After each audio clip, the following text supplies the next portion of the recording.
Good evening and welcome to another hot edition of Hot Topics with me, Oracle, as your host. How have you been? Hope your last week was good. I hope your weekend was amazing. And guess what? We are here today with a special show for you. Now, I told you that once in a while I'll bring a guest on and we will run a special show.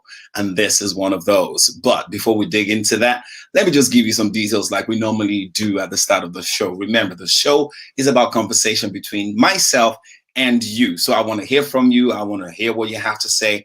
If there's a topic you would like me to dive into, this is your chance to let me know about it. Now, how would you do that? Easy. You can get hold of me on Instagram at OBAORAK, or you can even tweet the studio at LCBNTV. Better yet, if you're an email person, works just great. info@lcbntv.com, or you can always pick up the phone 01474 247 739.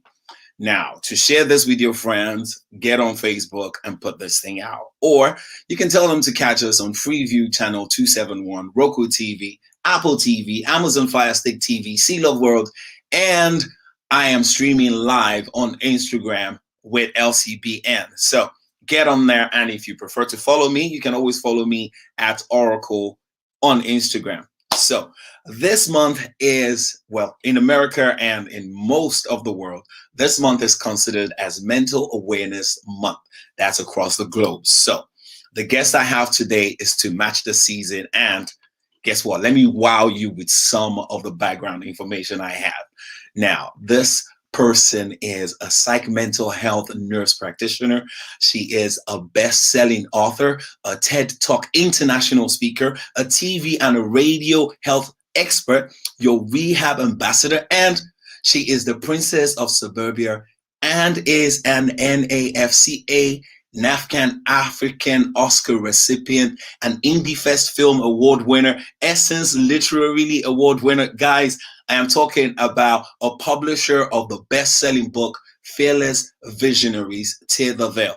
Ladies and gentlemen, wherever you are in the world, put your hands together and welcome with me to the show, Dr. Princess Fumi Hancock. Hi, Doctor. Nice to have you with us today. Thank you, Oracle, for having me. Thank you so much. I appreciate it. Thank you for joining us. It is like, wow. Ladies and gentlemen, I have a princess on my show. My daughter is going to be over the moon. So today we are going to be talking about something that is your area of expertise. Realize I did say Dr. Princess, folks. She is a doctor in nursing practitioner. Oh my goodness. She has gone to the extreme of making sure she is qualified for what we're talking about. That's right. And not just that, she is a PMHNP-BC, means she is a mental health nurse practitioner, psychiatric mental health. So we're talking about mental health and the awareness of it this month. This lady is more than ready for us. So right. Let's dig in with my favorite question of all.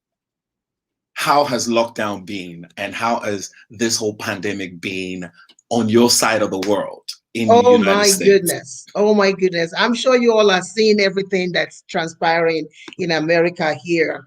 The very first few months last year was really awful because there was misinformations that were going out.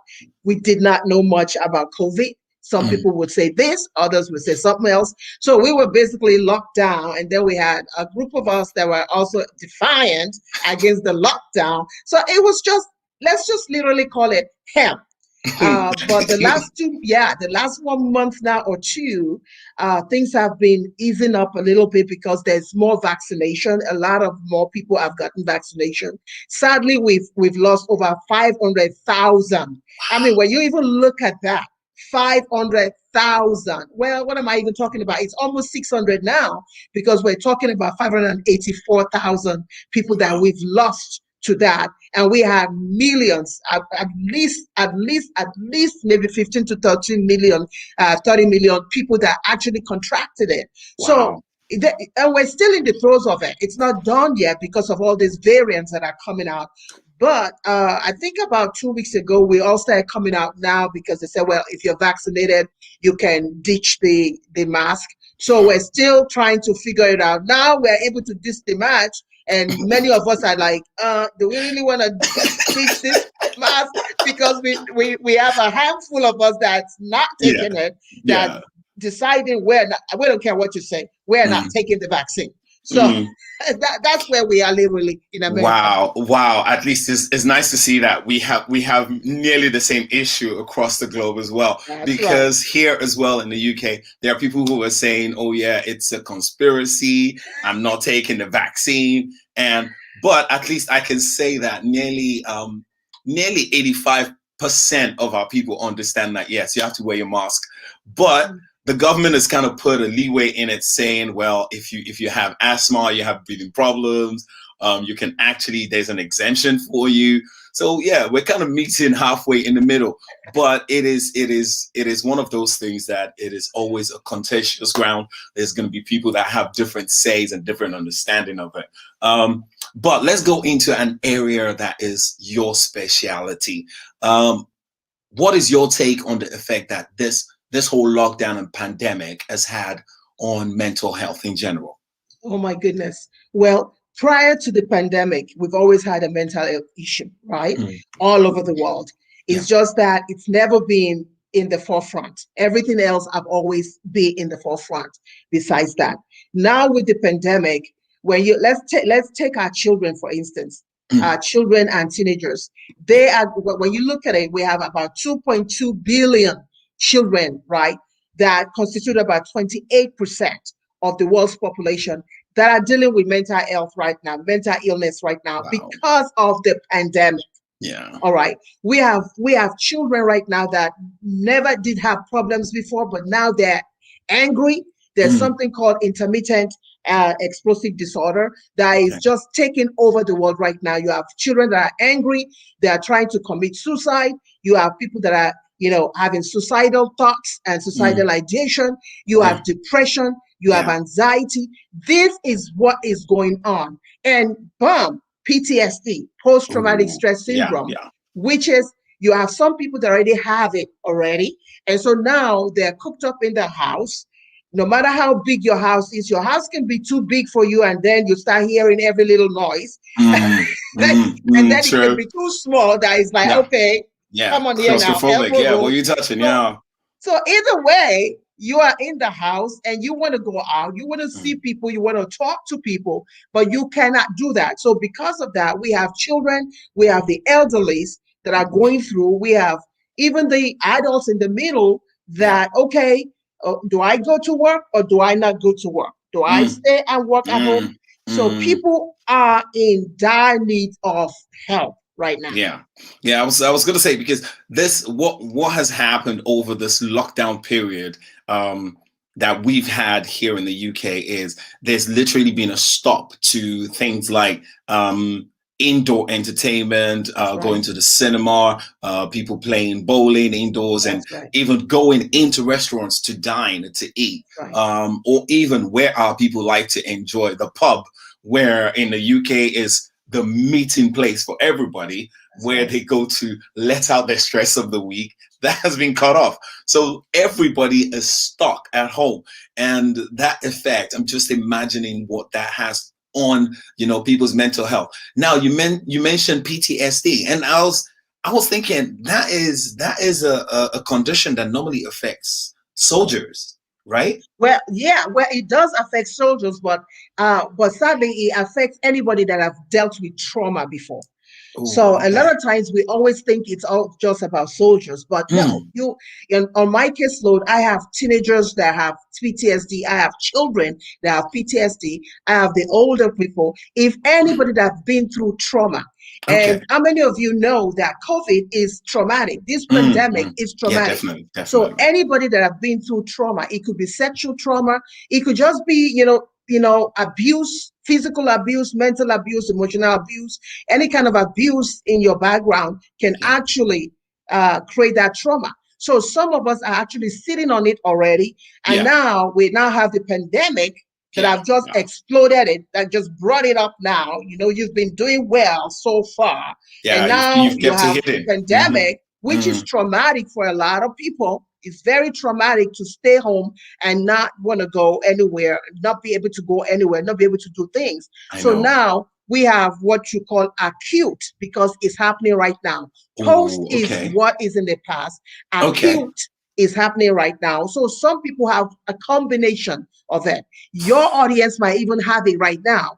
I have somebody that is on Fearless Visionary that actually lives in the UK. She dealt with post-traumatic stress syndrome. She's still dealing with it because in her background was sexual abuse and a lot of other trauma that is going on, divorce and all these kind of things that generated that. So trauma is the main thing with PTSD or acute stress syndrome. Wow. It's just it is very different when you have an understanding and then you get that understanding elaborated on by someone who actually understands it. Because seriously, from where I stood before, I always thought it was something that was dealt with by the military because of the kind of stresses they went through. But now you're also mentioning that, listen, it could be everything from your childhood stress, your childhood trauma, could be a sexual trauma that happened to you while you were a child or even while you're an adult. And you mentioned that it could even be related to you going through a divorce. That's right. It's something that a lot of us don't have an understanding of, or even don't have a full grasp of what it means. Last week I had a guest on. We talked about empowering women and things like that. And I believe that we need to draw attention to it, that it doesn't matter what it is. It could be any form of stress in your life. That's right. That anything. That's right. Anything that is stressful, anything that is traumatic. It could be an accident. I have people that have developed PTSD because they were in an accident, and because of that, now they have nightmares about the accident. Now they don't want to talk about the accident. If anybody want to ask them, they don't want to talk about it. They can't sleep, or when they sleep, they can't sleep deep, and then they have depression. So all these things, anything that is traumatic, and believe me, in Africa, there's a lot of trauma in Africa. They just don't know that it's trauma. So we don't talk about it. We don't talk about it. We don't talk about it. We keep it buried. Now, in your professional opinion, has this pandemic season, has it increased the mental health issue in our society in general? This is what I'm going to say. Get ready, get ready, get ready. Did we just think that we went through pandemic? There is another one that is brewing right now, right in front of us right now, a third pandemic that's brewing. Of course, we have the COVID pandemic, we have systemic racism, which is the second one. And then the third one is the mental one, because here's the thing, because people are excited that things are opening up a little bit in different parts of the world, it's also bringing anxiety, because here are people that have not been to their work in 1 year. And now you're saying, open up, let's go. No, it don't work like that. Here are people that have been stressed because they have to make ends meet. You have people who used to work in the restaurants and they lost their job. You have people that have lost their job and then they have children that they have to take care of. And now you say it's time to go back to work. Now they have to find daycare. They have to do all these things. So yes, it's only going to even increase more, because even in my practice right now, my practice has soared, I would say maybe 200 to 300% gone up. Gone up since the pandemic. And I was just like, oh my God, there are times every day I don't even know what to say anymore. When I have people come to me, it's just incredible what people are going through, particularly suicidal ideation. Suicidal, they just have these suicidal thoughts. They hear things and they're not sure what they're hearing. And depending on what background they come from, depending on the culture, if they come from a silent culture like Africa that I do, see no evil, hear no evil. If you heard it, you did not hear it. You did not hear it. If you saw it, just close your eyes and keep walking, because that's not what it is. So now you're dealt with yourself, you're hearing things, you're saying things, then you go to church, and then church also tells you you're not praying hard enough. Come on, pray hard enough.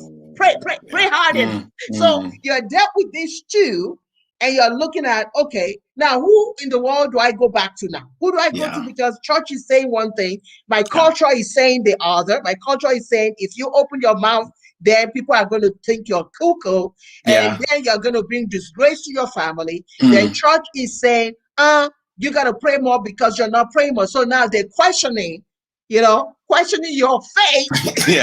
And your sanity, both of them together. And then you're saying, I know there's a chemical imbalance going on. I know God can do all things, and God can use doctors like myself to do it. But how do I find my way between these two? And you find them literally sneaking in to my office and starting up by saying, I am ashamed. And I say, ashamed of what? I am ashamed that I'm here. I feel like I failed my church. I feel like I failed my culture. And I'm sitting there saying, well, can we talk about you? You, not what they feel. That's true. Okay. We're gonna take a quick break. This break is for my viewers to either pop and get something to drink, pop to the toilet, and get back. And when we get back, we're gonna go into more detail about the view and how we see things in Africa concerning mental health. So we'll take a quick break. Ladies and gentlemen, I still have Dr. Princess Fumi Hancock right here. She's not going anywhere. She's with me until the end of the show. So don't you go too far. We'll see you in a couple of minutes. All right, stay tuned.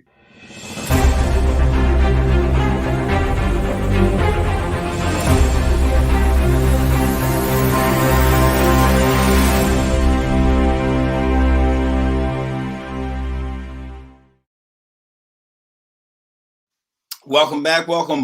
Thank you for staying with us. And I hope you've got your water. If you've not, well, tell someone to pass it to you. Now, like I said, I love this to be a conversation. So I would like to hear from you. If you have questions concerning healthcare, concerning mental health awareness, send it to us and we will definitely forward it to Dr. Princess Fumi Hancock. She will give you an answer either on the show or we will link you on how you can get in touch with her.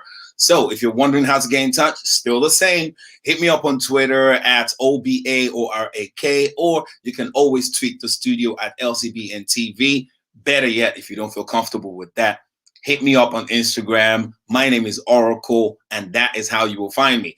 But for now, we still have Dr. Princess Fumi here, and she is digging into some stuff that I love hearing. The fact that our people are starting to think, this is a thing that people look at and they think, oh, it's a disgrace and stuff. No.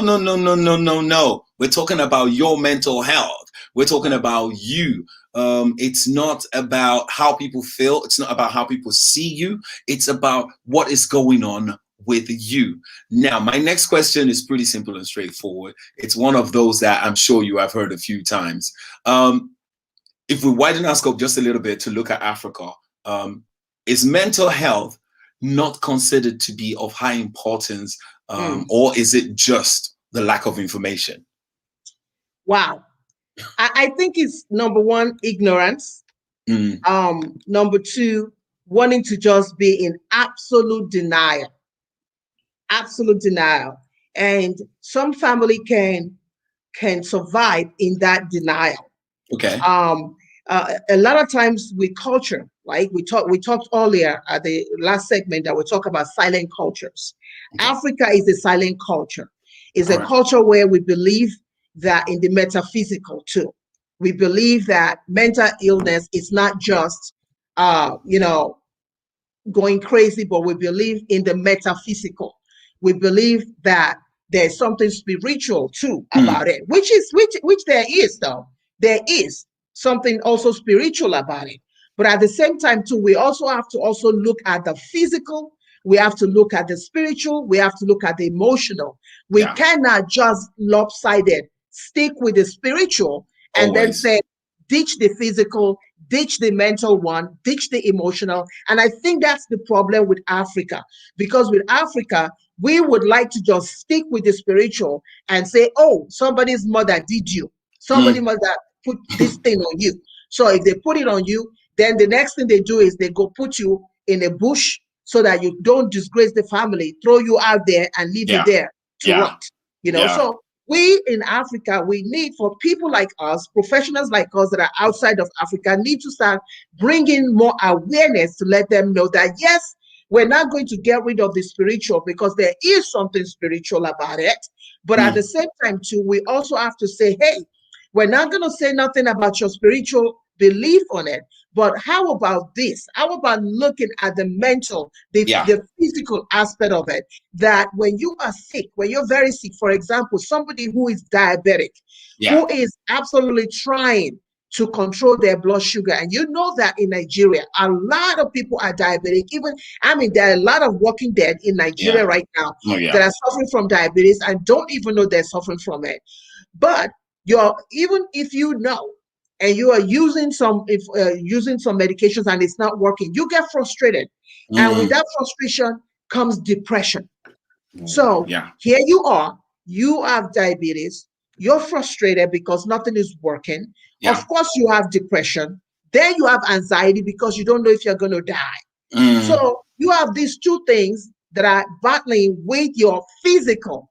So how do you deal with it if you're only sitting on spiritual?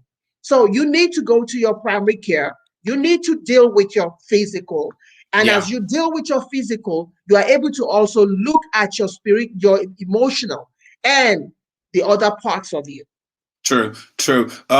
Now I know we were talking about, you know, the view from our Nigerian people and the spiritual side of things. And when we're saying spiritual, we're not talking about just how the Christians are approaching this. We're talking about everybody in general. That's right. Metaphysical. Definitely. So is it that we need to educate the people at the top, you know, which is our pastors, our imams, or the herbalists, or all these people who are considered to be the top of their profession? Sorry to call it profession, but occasionally that's what it is. Who are seen as spiritual leaders.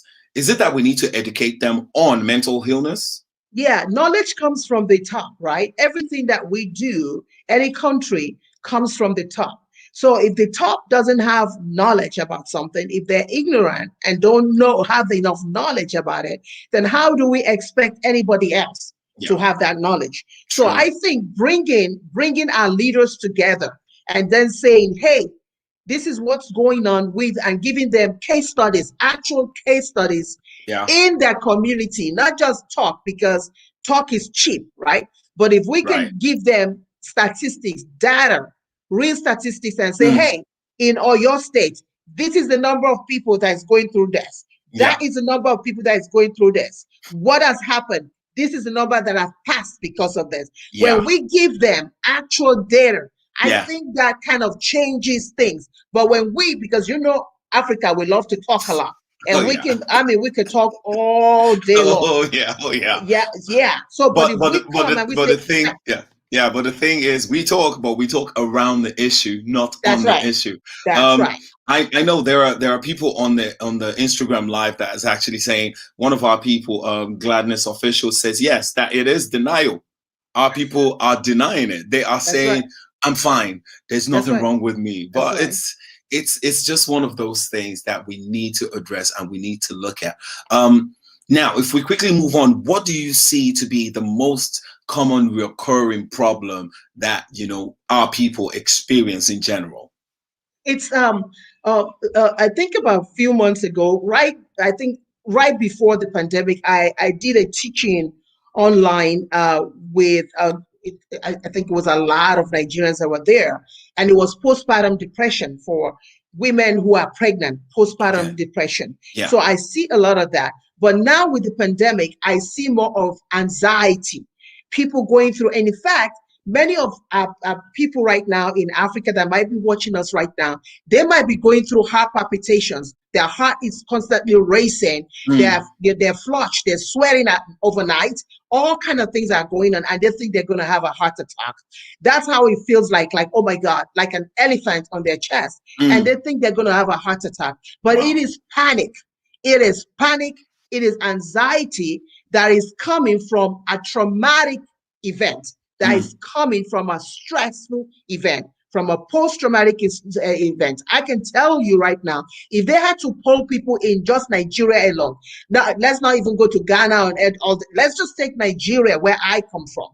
If you had to poll them, I can guarantee you that at least they would. If you poll women, women from ages 16 all the way to 55, at least 80% of them have depression. Many of them sneak in and come to me and say, well, we can't let this person know, we can't let that person know, because, you know, if they think that we're on medication, they would think we're crazy. I said, how does depression become crazy? I don't know. You know, even people that deal with schizophrenia at home, those that we have in Nigeria right now that are walking the streets, all many of them need is one medication and they'll be functioning. I have a lot of people that I treat right now that have schizophrenia, and they are working. You will walk past them and you will never know. You will never know that they have it. It's scary how we try to talk it over or gloss it over because you don't want people to address you as crazy. In one of your interviews that I watched, I was mentioning this before the show, that you had a lady come to you and literally say, "Oh no, I don't need to see a psych. Why? I'm not crazy." That's right. That is people's attitude and reaction. That's right. When people hear psych, even in Africa, it's still like that. When they say, "Oh, what do you do?" and they say, "Oh, I'm a doctor of nurse practice, psychiatric." The minute they hear psych, they're like, "Oh, you mean crazy people?" Crazy and people. I'm like, no, I mean people who wants to work in mental wellness. How about that? Can we switch it? Can we change it from just saying crazy to people who want to work in mental wellness? That's what I specialize in, taking people from trauma to recovery. You know, because a lot of things, even myself growing up, I dealt with trauma. Even with myself in America, I dealt with my first marriage that went combust, and I tried to commit suicide. I say it to people now because I have that audacity to be able to say it, so that people can see where I am today. I literally wanted to jump off the bridge. You hear me? I wanted to jump off the biggest bridge in New York City, Bethesda Bridge. I literally went there, but all but God's grace and the kids that I had, my kids were 4 and 2 then, and I pushed the pedal. I literally pushed the pedal because I had lost my home. I had lost all my businesses. I lost my money. I lost the man that I thought loved me. I lost everything to this man. And I didn't want to go back home to Africa to tell my family that, whoa, they told me, but I didn't listen. I did it, but look at me now. So, you know, I became literally homeless with my 2 boys. And so the next thing for me was, okay, that's it now. Let me just go there and just end it. But thank God that I did not end it. And what stopped me was God showing me my children and saying, if you, what is the legacy you're going to leave? What is the legacy? Are you going to leave them a legacy of suicide? Yeah. Are you going to do that? And it was then that I turned around and become who I am today. Went back to school and did everything that I needed to do so that I can help others like myself come from trauma to recovery. No, this is great. This is great. Just the realization of where you were to where you are right now. I think it's beyond just words. It is a testimony that someone else needs to hear. It is. I won't use testimony for those who are not a church people. It is the statement that someone else needs to hear. It is the empowerment that someone requires in their life. So listen, when we talk about post-traumatic stress, or as you're saying, the acute traumatic stress, which you're going through right now. And we did say that it might be marriage related, it might be divorce related, it might be your post-pregnancy.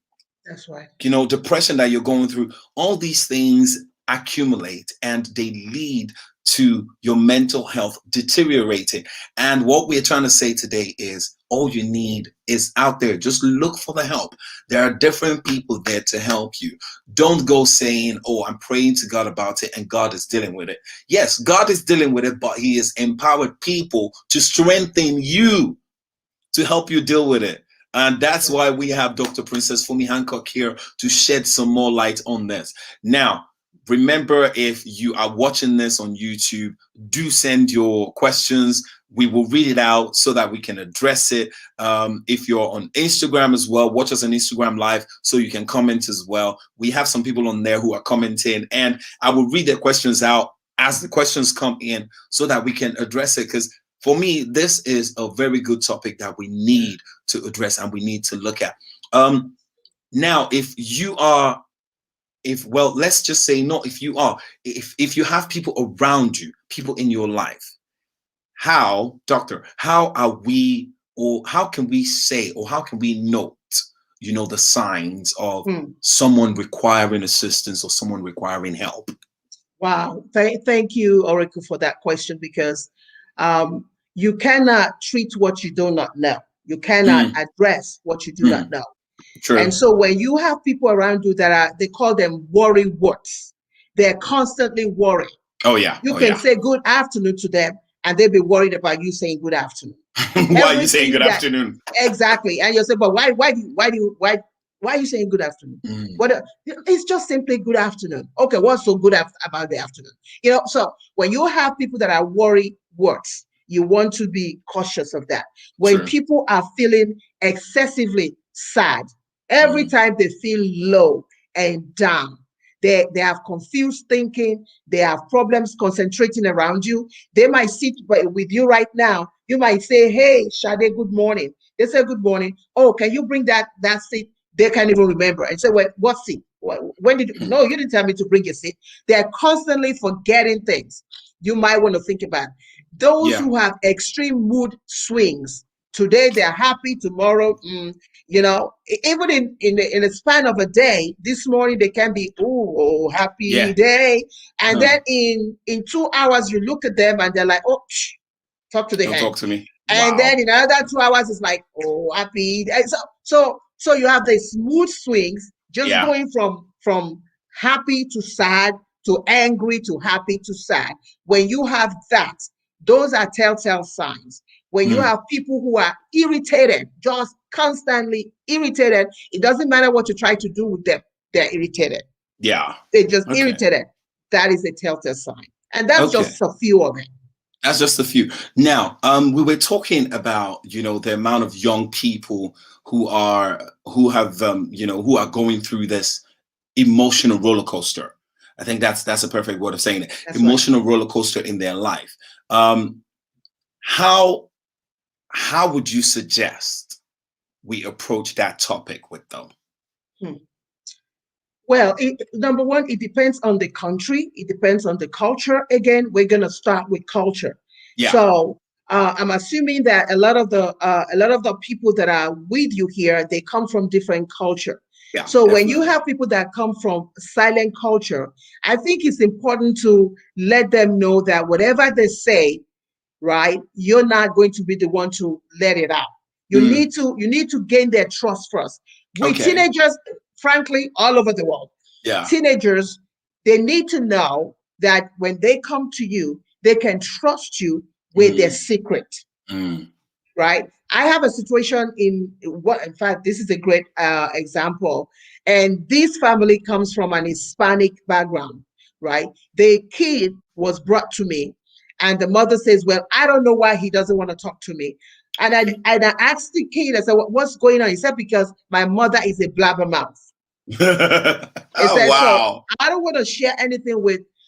But this kid had been dealing with suicidal thoughts.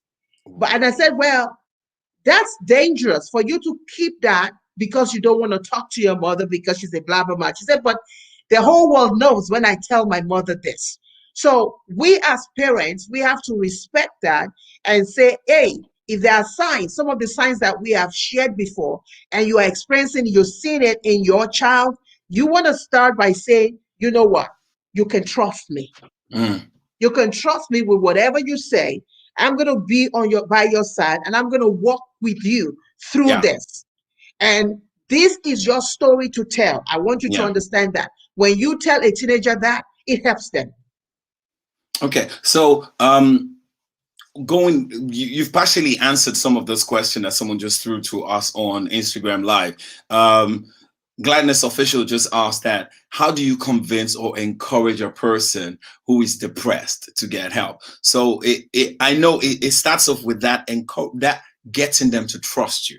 That's right. That's the first, for me, that's the first level. Exactly. The first thing is trusting. They don't want to be judged, right? So if they come in from Africa, where they know that, metaphysical supersedes everything, yeah, then they don't want to come to you, and they probably have told one person in church or told somebody somewhere else, and they've said, don't tell anybody. They don't want to be judged. So your role is to be an active listener. Let me say that again. Your role is to be an active listener, which means you are actively listening to them. You're doing less of the talking, and they're doing more of the talking.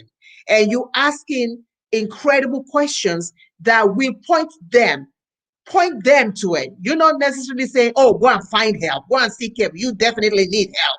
No, you are saying, how about this? How about that? How about this option?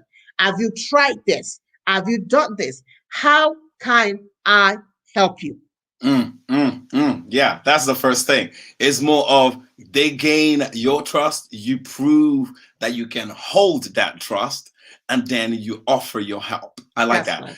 I like that, because it's not about they doing it themselves. It's they being able to rely on you as a person they can trust and that can help them. This is great. This is great. I am so happy that people are actually commenting on this, because I think this touches a lot of people. As parents, we might find it hard sometimes to see our children grow, because you're thinking they're still the little person you gave birth to, but that little person is becoming an adult right before your eyes. And the things that you don't believe is stressful might be what's stressing them. If we look at our background as Africans, the amount of stress that young people get from exams, oh my goodness.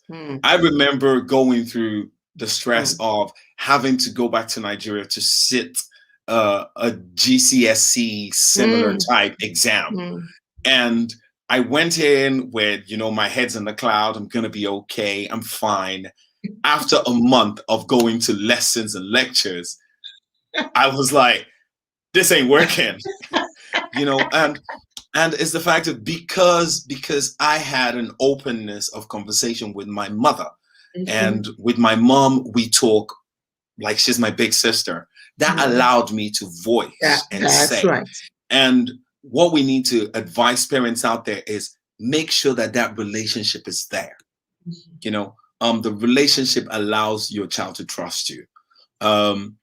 Now, going back to people that you've seen or your experience, how do you feel that relationships between people affects the mental health? Oh my God. I think it's critical. I think that's actually the number one, because number one, people will not share how they feel if they don't have a relationship with you, if they don't have a great relationship with you. So they won't share with you how they're feeling about, their emotions or anything. Number two, because of the relationship, many people are actually in depressed mode right now because of soured relationship. Right? Some relationship that are broken, boyfriend, girlfriend broken. So now, depression has set in. Husband, wife have financial problems. Okay, now, they're constantly fighting over finances. So guess what? Somebody is getting depressed there, right there, and they just don't know it's depression because they're lashing out. They just think they're angry, but they're angry because they're getting depressed over the financial issue. So now you have a family who is dealing with cancer. Someone in the family is dealing with cancer. You better believe it. Somebody there is going to be depressed over that because they're afraid that they might lose that person. And then even that person that is actually dealing with that cancer might be going through depression, anxiety, anger, and then back to depression, anxiety, anger. So our relationship to each other is really critical, particularly in this pandemic season, because I'm telling you right now, I am so grateful that you are taking this platform, and I hope that this will be a beginning of you having series of discussion on mental illness, because this is so needed. And the cool thing is that your audience is mixed, right? So we have the Africans, we have people, Americans watching, we have Europe, everything. So it is cool because this is the next pandemic, and it is brewing already. I can see it on a daily basis in my clinic. I don't even know what to do anymore, because when you look at, and it's a gamut from 4 years old, ladies and gentlemen, a 4-year-old who told me he wanted to hang himself. Think about that. A 4-year-old that was found in the closet with a cord in his hand. Now, how does a 4-year-old think about a cord? So parents, we need to get our heads out of the sand. We need to, African parents, Nigerian parents, whatever parents, American, Europe, British, we need to get our heads out of the sand and literally see, because let me tell you something, the mother cannot say that she did not see the signs. The teachers in school cannot say they did not see the signs, because there are some things that he would be saying. There are some things that he would say, there's some behavior that we just put aside. 4-year-old trying to hang himself. Think about that. This is where we're going now, all over the world, globally. Nigeria is not excluded, because even Nigeria now, there are people on substance use too. You have people that are using all kinds of substances now. And what are they doing? They're using it to kill the pain that they are now sharing. People look at them, they say, oh, Mugbo is drinking, using marijuana, he's doing all that kind of stuff. And they say, oh, crazy child. But half the time when you really sit down with people like that, is because there's something about their life that is secretive, so secretive that they cannot share. And there's so much in pain, they have to numb themselves. Wow. That's a revelation to somebody out there today. Wow. True. Oh my goodness. There is just so much we can dig into, and so much we can go into with this. We'll quickly take another breather. We'll take a little break for a minute. Like I always tell people, pop out, get yourself some water, come back, because this is the hot topic for today. We are dealing about mental health awareness and just trying to find out more information. We have an expert on with us today, and this is amazing. I like it, the fact that information is coming out. There's agreement on Facebook, there's agreement on Instagram. People are actually getting help from this. So definitely, we'll take a quick break. We will be right back. Like I said, grab yourself a water, or just sit right there. Okay, we will be right back. We'll see you in a minute.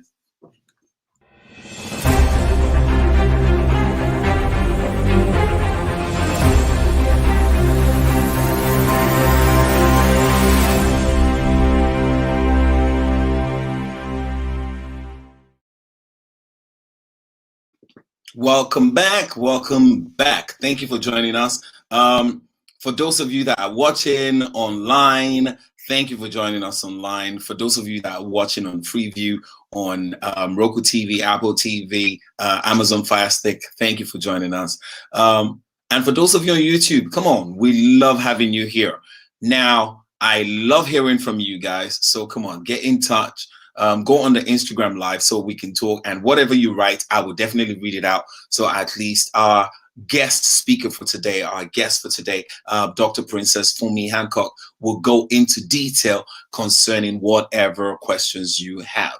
Now, we've spoken about, people's attitude towards mental health.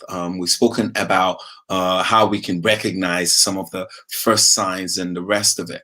Now, one of the things that as African, as a man, we might be thinking is, I can deal with this myself. Like, I'm strong enough. I know my own willpower. My brain is okay. It's just a slight imbalance. Is this a myth? Yes, it's an absolute myth. And I have to tell you, and sadly, it's not just Africans that are dealing like that too. It's not just men that think that way too. I have women that have come to me and said, oh, okay, it took me a year to get to you, but now that I'm here, do you think I can just use this medication and go to therapy for maybe 3 Wow, months? And self-medication as well. they're already telling me exactly what they want to do. Oh my gosh. And I'm sitting there saying, well, you kind of have answers. So why do you need me? why are you here? And why do you need me? And so Wow. that kind of calms them down. It is a myth when you think, like, here's the thing with depression. Let's take depression for example. There are two sides to depression, right? You have the chemical imbalance. Yeah. I often say that medication is used to correct, and therapy will sustain. Let me say that again. Your medication will correct that imbalance in you, and therapy will sustain it, so that if you use medication and you're not in therapy, then you're feeling better, but there's a big gap. There's a hole now. It's like, okay, I'm feeling better, but what do I do with myself now? Okay. So that therapy is what we give you tools to maintain. You know, we have different chemicals in our brain. Serotonin is one of it. That when our serotonin is low, then we get depressed. We get very depressed. But when we use an antidepressant, it brings it up. It brings that level up. And so when people are feeling very okay with that level, they're like, okay, ditch it, ditch therapy, ditch medication. I'm fine now. So they ditch it. And for 1 month or two, right, they're feeling good. It's like, oh, I'm feeling great. Now, the third month, I mean, how many of you know, if you have a sack, just imagine you have a sack and there's a hole in the sack. Yeah. And every day you're putting coins in that sack. What do you think is going to happen? The coins will come out. Yeah, definitely. Right? It will never fill up. So that's the same way with that box in us, where your serotonin, if you don't have an equal amount that is necessary to combat depression, combat all those the problems that you're having, then you're gonna find yourself in trouble. You're gonna find yourself in. So that is an absolute myth, and a lot of those myths also comes from our backgrounds too, which says men don't cry. You know, don't let them see you cry. What? No. Suck it up, quick. Suck it up. So as a man, you've been trained. Don't let them see you cry. You know, if you want, you can't even cry, number one. Then, you are the man of the house. You are the head of the household. So you're the man of the house. So man of the house can be depressed. I don't know where that came from. Because you're the man of the house, that even makes you qualify you for depression, because now you're the man of the house. You have to deal with the finances. You have to deal with the child. You have to deal with the wife. You have to deal with the job. You have to deal with your boss. So that actually qualifies you. So that's what I tell men when they come to me and say, oh, I don't know if I should be doing this, but I'm tired of it. I've done everything that I can. I've wheeled my way through it, but now it's disturbing. It's messing up my job, and I'm at the brink of losing my job. Then they come to me when they're at the brink of losing their job or even lost their job. Then they come and say, "Wow, I need to do something." Wow, I love the way we're able to just get more insight into all these things. It's because you just thinking, oh yeah, I have a problem, oh yeah, I'll just seek therapy. It shows that therapy, as much as therapy is maintaining the whole, we still need to get that chemical imbalance. We need to get it back. So it's a hand-in-hand thing. Things work together, and it works together to make you better. I like this. So men out there, don't feel like you always have to be the one to shoulder this. There's always help. And talking about, men being told you're a man, you don't have to cry. It's not even the fact that you're being told. It's something that you kind of pick up along life, as you go along. Talking from experience, I grew up with a household that had really strong women. Yeah. My grandmother was, as I'll tell people, in my eyes, there was God, there was Jesus, and then there was my grandma, and that was the hierarchy. And for me, it was like, yeah, they're strong. They could deal with anything. So to match up with that and not let them down, I never wanted them to see a broken side or a weak side of me. And as I grew up, my tear ducts worked less. And now when I get anything stuck in my eyes, my tear ducts don't work right. So it's like, it's not even just about the mental part. You're talking about your physical health as well. Crying is good for you. It cleans out your eyes. Absolutely. You know, absolutely. It's just one of those things that we don't think about. And we now need to understand that even children are watching you. Children are using you as an example. So as a parent, what attitude or what behaviors do you think that we need to cultivate to sort of put our children in that place where they can communicate with us easier and express, you know, whatever mental situation they find themselves in? What kind of behaviors do you think we need to cultivate, talking from your professional side of things? Truth. Okay. And I'll tell you a story about one of my patients. She brought her, and I have a lot of them like that too. She brought this girl to me, and the girl she's bipolar, right? She has bipolar disorder. She also has some personality disorders going on, and anxiety with panic disorder. So she got on medication, and she got on medication, and then she also got on therapy. But the mother was kind of afraid. It's like, no, I don't want her on medication. And the girl was like, okay, I'm 17 years old. I've been dealing with this since I'm 5 years old. I don't even know I even made it till. And when she said 5, I said 5 years old. What do you know at 5? She said, I know. I'm telling you right now, I almost killed somebody at 5. Wow. And so she said, so now that I'm 17, I have a right to treatment. And I'm telling you, mother, you either get me the treatment or you move out of the way. And that's exactly how she said it. And so she got the medication, and I kept asking the mother, I said, so let me understand this. She's bipolar.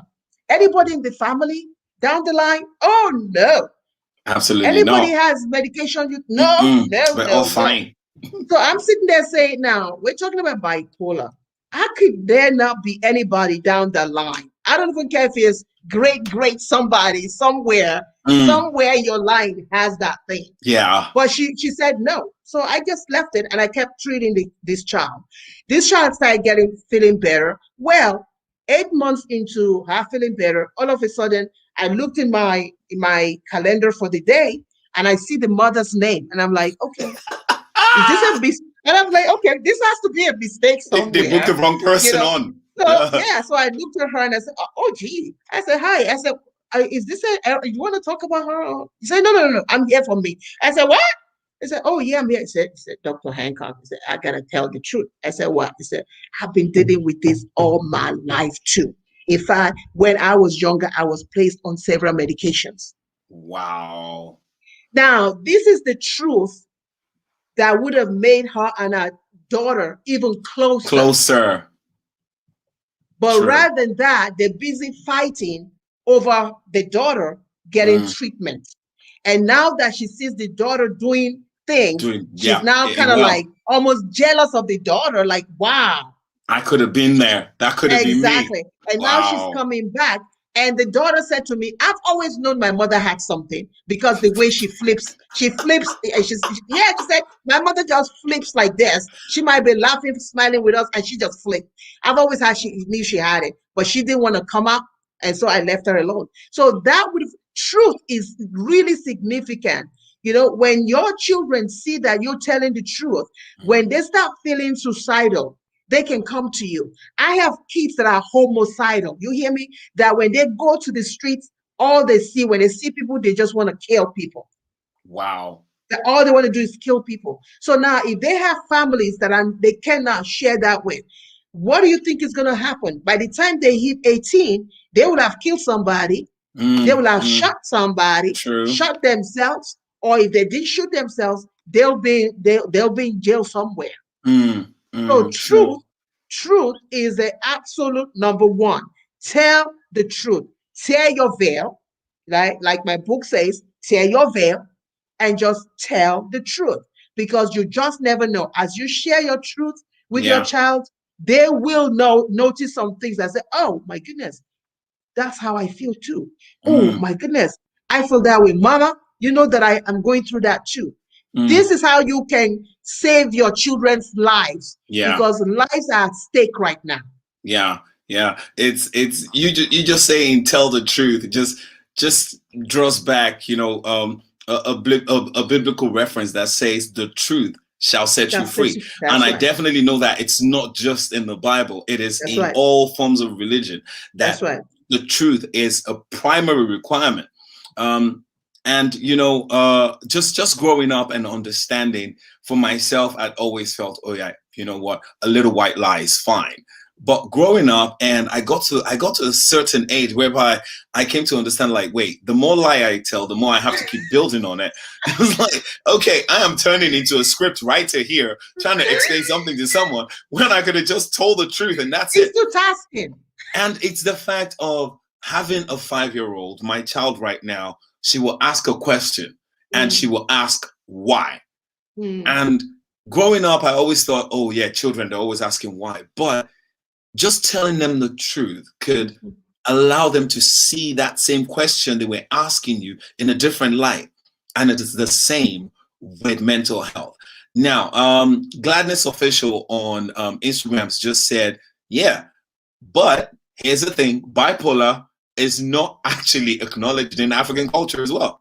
That's right. Well, this is where education comes in, right? This is where education comes in. You know, at the beginning of this this program, we were talking about how do we even begin this conversation.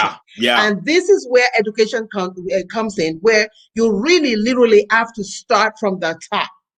You have to start from our officials. You have to start from our leaders, our president, our vice president, all these people that are in the health ministry. They're running Ministry of Health, but there's really nothing they're running, but it's Ministry of Health, you know. So education, we start with education. We start by educating, because yeah, she's right. People say bipolar, it exists. Trust me, it exists in Nigeria. But they just don't want to say it is, because it's just like eating disorder. We have eating disorder in Nigeria. But here's the problem. You have people that are dealing with eating disorder in Nigeria from the ages of 15 to 25. A lot of them are dealing with it. But then they go home and then they say, oh my God, you are so thin. Yeah, take food, eat. We need to puck you up. But they have eating disorder, and you're busy saying, oh, no. You got to eat this food. You have to, if you don't finish it, you're not going to get food for the next 2 days. You're going to come back and eat that food, and they have an eating disorder. So that's the thing. It starts with us coming out and saying, hey, there is bipolar. There's something called bipolar. Again, statistics, getting actual statistics, getting grants to really go into our communities and actually come up with actual statistics of people that have bipolar. And there are, I tell you, there are people that have bipolar. Even in leadership. That's why they are erratic. That's why some of them are erratic. Some of them are narcissistic. That is a topic for another day. You know? Yeah, definitely. You know, yeah. Wow. I just feel like there is so much we can dig into with this whole topic, because once we start going into mental health, it literally reflects the whole community, the whole society, and everything else. This is a topic that definitely we need to dig into more. And if you would permit me, I would love to have you on the show again, because I really think we can go into more detail about how people can assess both themselves and those around them, and where they can find help and everything else. Now, ladies and gentlemen, it doesn't matter where in the world you are. Please feel free. You can always contact Dr. Princess Hancock on her Facebook. Just ask the questions you have. Even if you have questions that you're thinking you can't ask her, send it to me. I have a big mouth. I will ask on your behalf. Absolutely. And I'm very sure she will be more than capable to answer. Now, on a final note, just from yourself, if people want to reach you, how can they reach you? Well, they can always reach me on Facebook, and just go and look for Dr. Princess Fumi Hancock, and you will find my website there. I have a lot of videos, a lot of mental health videos there that they can actually get a lot of help from. They can also go on YouTube. On YouTube, Princess of Suburbia on YouTube. And of course, they can go on my website. Well, I do have two websites. One is for my clinic. The other one is my official one, which is Dr Fumi, DRFUMI, Psych DMP. DRFUMI Psych DMP. And if you permit me, as we close out, if if you're closing out, I wanted to say that if we have an opportunity to come, if I have an opportunity to come back, I would like to talk about leadership. Because a lot of times we don't understand what's going on with our leaders, and even our leaders do not understand. But we do have narcissism, we have sociopathic tendencies, we have people that are dealing with mental health that are actually leaders too.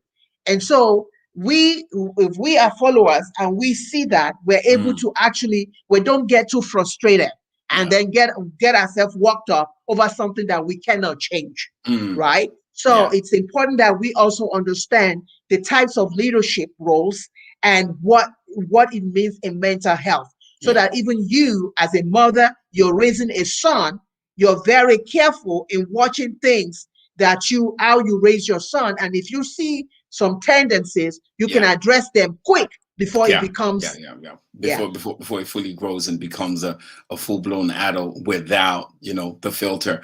So I'm just reading some of our Instagram feed, and Gladness Official said, thank you very much, thank you so much for this, ma'am. That the information that's been shared has really been a blessing to her. You're welcome. You're welcome. So definitely, I think, like you said, this is a topic we'll have to dig into more, to go into the leadership and how this affects.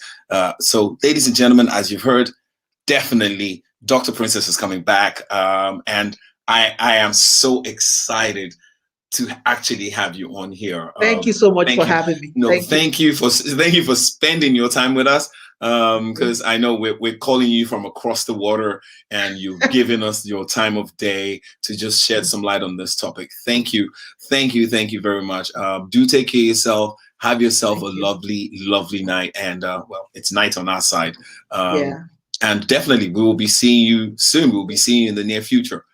Thank you. Well, so ladies much. and gentlemen, this is me signing off. Guys, it's been a pleasure having you. It's been awesome. And the amount of information we've been able to get off Princess Hancock has been amazing. So yeah, you know what? I am just so happy that we are able to share this platform. So please get in touch. Go on Instagram at OBAORAK or at LCBNTV, or better yet, if it works for you, you can always comment on Instagram. Mine is Oracle77. So just go on Instagram. You could go on LCBN TV as well. Leave a comment and we'll carry on. For myself tonight, this has been awesome. This has been amazing.